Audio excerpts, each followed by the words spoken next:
बहुत से लोग ऐसे हैं जो जब किसी मीटिंग को अटेंड करते हैं, किसी पार्टी को अटेंड करते हैं, किसी फंक्शन को अटेंड करते हैं या उन्हें दोस्तों के साथ कोई शाम बितानी होती है या बिताते हैं, तो उसके बाद वो एकदम से मानसिक तौर पे पूरी तरह से थक गए महसूस होते हैं। उनको अब ऐसा लगता है कि अब उनके जो दिमाग में अगर कोई बैटरी है, तो उसका जो लेवल है एनर्जी का वो बिल्कुल ज़ीरो पे आ चुका है। और उसके बाद वो किसी भी और इवेंट में जाना बिल्कुल भी उनको पसंद नहीं आता। जबकि कई बार दूसरे लोग ये सब अटेंड करने के बाद ज़्यादा एनर्जाइज़ फ़ील करते हैं। परंतु जिन लोगों की मैं बात कर रहा हूँ वो ऐसी मीटिंग्स, पार्टीज़, फंक्शंस, इवेंट्स जिसमें एक्साइटमेंट हो, जब उसको अटेंड करते हैं, तो उसको अटेंड करने के बाद वो मानसिक तौर पे अपने आप को ऐसा महसूस करते हैं कि जैसे उनकी एनर्जी जो है बिल्कुल ही ख़त्म हो गई है। उनको अपने अंदर बिल्कुल भी कोई एनर्जी महसूस नहीं होती। और अगर उनको कोई दूसरी एक्टिविटी में एंटर करने के लिए कहा जाए, कि कोई दूसरी एक्टिविटी शुरू करने के लिए कहा जाए, तो वो बिल्कुल चिड़चिड़े हो जाते हैं, फ्रस्ट्रेटेड दिखाई देते हैं, गुस्से में आ जाते हैं और बहुत ज़्यादा इमोशनल हो जाते हैं। ये सो कारण जो है इसका, वो अक्सर लोग ये कहते हैं कि ये लोग, ऐसे लोग जो हैं वो सोशल नहीं हैं, वो बिल्कुल जल्दी ब्रेक डाउन हो जाते हैं। लेकिन ऐसा कुछ भी नहीं है। वो ना तो एंटी सोशल होते हैं, ना ही जल्दी ब्रेक डाउन होते हैं। उसका कारण ये है कि वो उनका स्वभाव है और उनका ये स्वभाव उनके नर्वस सिस्टम पे डिपेंड करता है। अगर हम इसको बहुत मोटे तौर पे समझने की कोशिश करें, तो नर्वस सिस्टम को बहुत आसानी से अगर समझाना हो, तो वो दो तरह का हो सकता है। एक तो है गुड नर्वस सिस्टम, एक है बैड नर्वस सिस्टम। सिंपल सी बात यह है कि गुड नर्वस सिस्टम जो है वो बहुत सेंसिटिव होता है। बैड नर्वस सिस्टम जो है वो इतना ज़्यादा सेंसिटिव नहीं होता। तो जिनका नर्वस सिस्टम गुड होता है वो इंट्रोवर्ट होते हैं। और ये वाली प्रॉब्लम जिनको आती है कि किसी भी मीटिंग, किसी भी एक्टिविटी जिसमें एक्साइटमेंट है, अगर उसको अटेंड करते हैं तो वो एकदम से मानसिक तौर पे एग्ज़ॉस्ट हो जाते हैं। क्योंकि उनका जो दिमाग है, जो उनका मानसिक क्रियाएं हैं, जहाँ उनकी जो पर्सनैलिटी है वो थिंकिंग टाइप की पर्सनैलिटी है, जिसमें उनका माइंड जो है बहुत अच्छी तरह से थिंक करता है, डीप थिंकिंग कर सकता है और बहुत फोकस्ड थिंकिंग करता है। लेकिन क्योंकि उनका नर्वस सिस्टम जो है वो गुड है, वो सेंसिटिव ज़्यादा है, तो एक्साइटमेंट जब ज़्यादा होती है तो ज़्यादा डोपामाइन की रिलीज़ के कारण उनकी जो मानसिक क्रियाएं हैं उसमें इतनी ज़्यादा अलर्टनेस आ जाती है, इतना ज़्यादा ओवरवर्क डेवलप हो जाता है कि वो उस इवेंट के बाद एकदम से मानसिक तौर से थक गए महसूस होते हैं।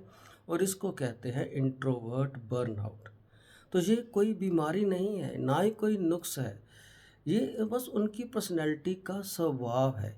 एक्चुअली क्या है कि जो ये दुनिया है, जो आज का हमारा प्रेजेंट वर्ल्ड है, इसमें जो भी एक्टिविटीज़ ज़्यादातर डिज़ाइन की जाती हैं वो एक्सट्रोवर्ट्स को ध्यान में रख के की जाती हैं। म्यूज़िक लाउड है, जितने भी एक्टिविटीज़ हैं, फंक्शंस हैं, उन वो बिल्कुल हाई एक्साइटमेंट वाले होते हैं। और इसके अलावा मोबाइल पे लगातार email, WhatsApp, Twitter and so many things continuously are there. ये सारा कुछ एक्स्ट्रोवर्ट्स का डिज़ाइंड है, जिसमें एक्स्ट्रोवर्ट्स बहुत सूटेबली एडजस्ट करते हैं। वो उनका है। वो इसमें जैसे ही एंटर करते हैं वो इन सब से बहुत ज़्यादा एनर्जाइज्ड फ़ील करते हैं। लेकिन जो इंट्रोवर्ट हैं उनका क्या प्रॉब्लम है कि उनका नर्वस सिस्टम सेंसिटिव है, जैसे मैंने अभी बताया। तो इसलिए क्योंकि उनका नर्वस सिस्टम सेंसिटिव है और ज़्यादा जो स्टिमुलेशंस हैं, जब उसमें एक्साइटमेंट आती है तो डोपामाइन रिलीज़ ज़्यादा होता है, जिसके कारण उनका जो ब्रेन है जो उनकी मानसिक क्रियाएं हैं उसमें ज़्यादा अलर्टनेस आ जाती है, ज़्यादा एक्टिवेशन आ जाती है, ज़्यादा अराउजल आ जाती है, जिसके कारण वो जल्दी थक जाते हैं। आप इसको बिल्कुल ऐसे समझ सकते हैं सिंपल बात से, कि जैसे मोबाइल है और मोबाइल के अंदर बहुत सारी ऐप्स कई बार साइलेंटली चलती रहती हैं। तो जब वो साइलेंटली चलती रहती हैं हमें पता नहीं चलता, लेकिन जैसे ही हम उसको किसी एक्सटर्नल और काम के लिए यूज़ करते हैं तो उनकी बैटरी एकदम से डाउन हो जाती है। तो same thing is with the introverts. तो क्योंकि उनका जो इंट्रोवर्ट का नर्वस सिस्टम है वो पहले से ही ज़्यादा सेंसिटिव होता है, वो पहले से ही थिंकिंग टाइप की पर्सनैलिटी हैं, डीप थिंकिंग करते हैं, फोकस्ड थिंकिंग करते हैं, तो उनके ब्रेन की अलर्टनेस जो है वो पहले से ही ज़्यादा रहती है।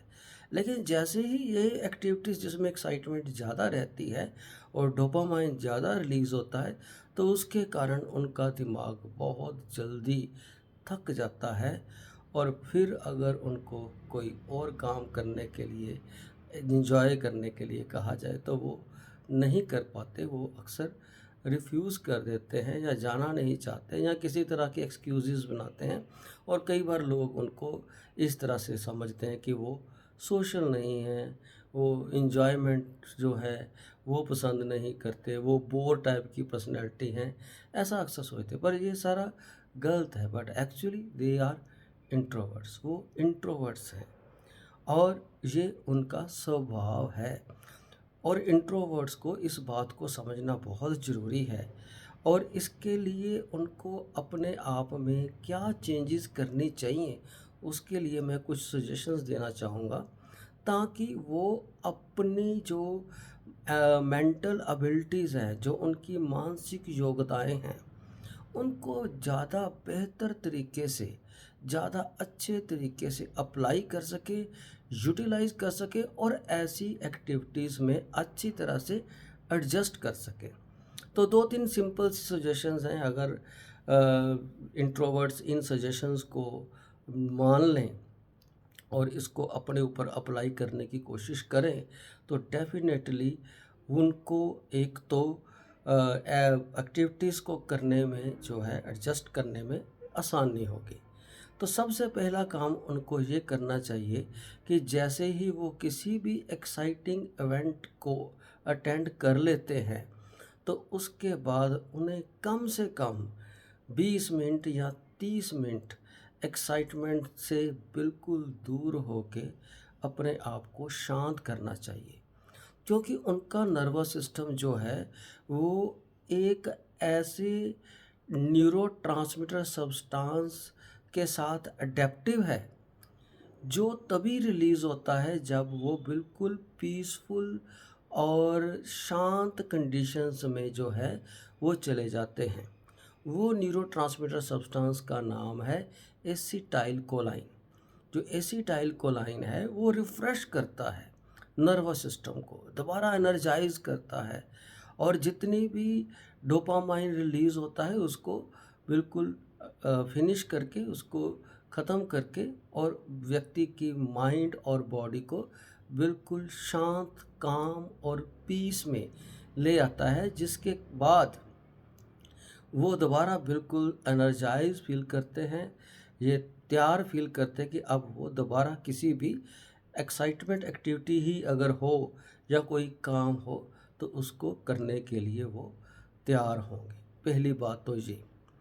दूसरी बात, उनको ये सीखना पड़ेगा कि जब आप को किसी दूसरे इवेंट में या किसी दूसरी एक्टिविटी में आने के लिए इनविटेशन मिले या फोर्स किया जाए, तो अगर आपको लगता है कि आप नहीं जा सकते, आपका दिमाग पहले से ही जो काम करना है उसको करके थक चुका है, तो देन उनको ये सीखना चाहिए कि व्हेन ये they want to say no, then they should say no.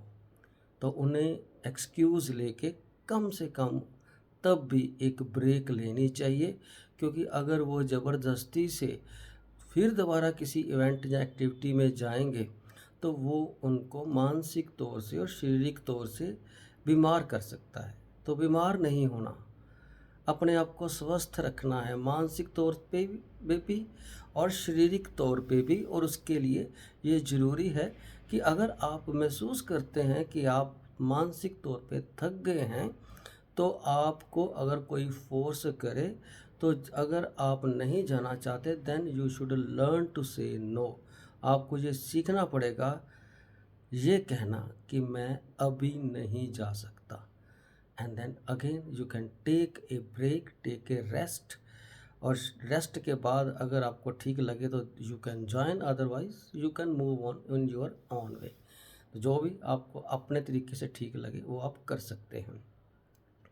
और तीसरी मेरी सजेशन ये है कि आपको किस तरह से शांति मिलती है, क्योंकि हर व्यक्ति का अपना अपना एक पर्सनल स्टाइल भी होता है जिसमें वो ज़्यादा शांत अनुभव करते हैं।